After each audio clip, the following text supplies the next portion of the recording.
17 December 2025 Sakharam binder नावाचं जुनं मराठी नाटक बघितलं. सयाजी शिंदे, सोनाली कुलकर्णी, चिन्मयी सुमित आणि मिलिंद शिंदे वगैरे कलाकार आहेत. आणि नाटक छानच आहेत, प्रश्नच नाही, सुंदरच काम केलंय सगळे सयाजी शिंदेनी वगैरे.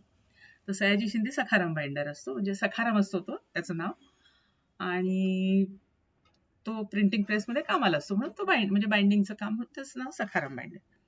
तर त्यांनी लग्न केलेलं नसतं आणि तो सोशल वर्क म्हणून नाही, पण त्या बायकांनाही एक छप्पर आणि स्वतःचा मतलबही निघेल अशाने तो म्हणजे ज्या परित्यक्त्या बायका आहेत, ज्यांना नवऱ्याने सोडलंय किंवा ज्या पळून आल्या आहेत किंवा ज्यांना गरजू आहेत, अशा बायकांना तो आपल्या घरी आणून ठेवत असतो. आणि त्यांना घरी आल्या आल्या इन्स्ट्रक्शन सांगत असतो की ह्या माझ्या कंडिशन्स आहेत, म्हणजे मी खोटं बोलत नाही, मी दारू पितो, गांजा पितो, मला जर राग आला तर मी मारतो, झोडतोय. तर इथे जर राहायचं असेल या कंडिशन्सवर तर राहायचं, नाही तर आत्ताच चालतं व्हायचं. इथे घरी आपलं घर समजून राहायचं, बायकोसारखं राहायचं, मला जे पाहिजे ते मी घेईन आणि वर आवाज करून बोलायचं नाही, वर तोंड करून बोलायचं नाही, वगैरे वगैरे बरेच इन्स्ट्रक्शन. तर असंच सोनाली कुलकर्णी आलेली असते, जिला नवऱ्याने सोडून दिलं असतं मूल होत नाही म्हणून. आणि हा तिला घेऊन आला असतो, गरीब असते ती, पण थोडीशी म्हणजे स्वतःकडे लक्ष सगळ्यांनी दिलं पाहिजे अशा याची असते. तर ती आल्यानंतर त्या सखारामचा एक मित्र असतो मुसलमान, तर तो चांगला असतो. तर ही आल्यावर मग जरा देवदेव सुरू होतं यांच्या घरात, गणपती येतो, हा मृदंग वगैरे वाजवतच असतो. तर अजून छान, म्हणजे थोडं सुधारायला लागतो, दारू कमी होते त्याची, गांजा कमी होतो, हे ते. पण हिची पुन्हा वटवट सुरू होते. आधी ती म्हणजे पक्ष्यांशी बोल, मुंगळ्यांशी बोल, तर ह्याला वाटते कोणाशी बोलते, पण मग त्याला कळतं.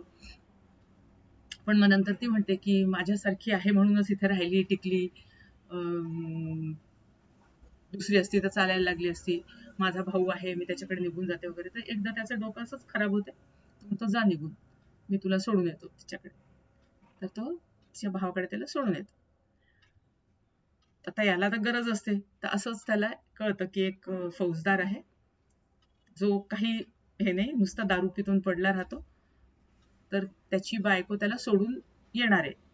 तर तो तिला घेऊन येतो घरी. ती बायको असते फटाकडी, तर तीच उलट ह्याला कामं करायला सांगते, पण मग नंतर करायला लागते ती पण.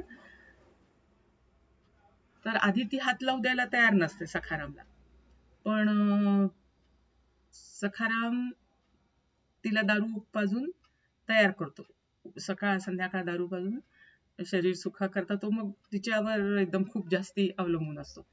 पण ही नंतर मग रुळते, घरात काम करते हे वगैरे. पण मग नंतर एका दिवशी अचानक ही सोनाली परत येते, तर हा तिला ठेवून घ्यायला तयारच नसतो सखाराम, तिला म्हणतो हाकलून लावतो तो. तर मग हीच दया करून ठेवून घेते. चंपा नाव असतं तिचं. तर ठेवून घेते, म्हणजे राहू दे, कुठे जाईल ती, ती करेल कामावर वगैरे. पण मग नंतर तिला सोनालीला लक्षात येते की ही दुपारी बरोबर कुठेतरी बाहेर जाते. मग ती लक्ष ठेवते, तर ही जात असते त्या मुसलमान मित्राकडे. तर मग तिला ते बरं वाटत नाही ना, की म्हणजे एक तर नवऱ्याला सोडलंय, ह्याच्याही बरोबर शरीर संबंध, परत त्या म्हणजे ह्याला आता फसवून त्या मुसलमान मित्राबरोबर हे करते. तर एका रात्री म्हणजे हा तिला जबरदस्ती करतो, चंपेला, की दारू पी. तर ती म्हणते मला आता माझ्या अंगात शक्ती नाही, ताकद नाही, आता मला झेपत नाही, आणि पहिल्यासारखं तुझ्यामध्ये काही राहिलं नाही आता, असं वगैरे ती बोलते. तर हा तिला मारतो आणि हे करतो. तर आणि मग हिला म्हणतो तू जा इथून, म्हणे तुझ्यामुळे हे होत आहे सगळं, असं तू निघून जाता. तर मग ही आपली कातडी वाचवायला, म्हणजे चंपानी तिच्यावर दया करून तिला ठेवून घेतलं असतं, तर स्वतःची कातडी वाचायला सोनाली तिची चुगली करते त्याच्याजवळ, सखारामजवळ, की तुला माहित नाही ही कशी आहे, तो म्हणतो मला माहिती आहे सगळं कशी नाही म्हणे तू गेला प्रेसमध्ये की ही दुपारी त्या मुसलमान मित्राकडे जाते. झालं, हा बाहेर जातो आणि खात्री करून घेतो आणि मग आल्यावर तिला तिचा गळाच दाबतो, म्हणजे तिला मारून टाकतो. तर ही सोनाली मग आणि पण तोच मग शॉक होऊन जातो असा सखाराम की अरे आपण हे काय केलं. तर ती म्हणते आता हे काही कोण सोनाली लगेच त्याला हे करते की म्हणजे असे मतलबी दाखवली सोनाली स्वतःच फक्त बघणारी की चल आता आपण ह्याला गाडून टाकू, बाहेर पण नको ग हिला प्रेत गाडून टाकू, आपण स्वयंपाकघरातच ह्याला पुरू, कोणाला कळणार नाही, मी इतकं देवाचं करते, देव तुझं भलं करेल, असं तसं माझं सगळं पुण्य तुला मिळेल वगैरे वगैरे. आणि तो हात सुद्धा लावत नाही त्या कुदळीला, हीच कुदळ घेऊन खोदायला सुरुवात होते आणि बाहेर धडधड धडधड धडधड त्या चंपाचा नवरा येऊन येत असतो, अरे चंपा दार उघड, मला तुझ्या हातून मरायचंय, मला तुझ्या हातून मरायचंय. आणि झालं, तिथेच नाटक संपतंय. म्हणजे थोडक्यात देवावर विश्वास असणारे कसे असतात आणि देवावर नास्तिक असणारे कसे असतात, म्हणजे जगात सगळ्या प्रकारची माणसं आहेत, चांगलं वाईट आपण ठरवायचं असतं हे याच्यावर कळलं.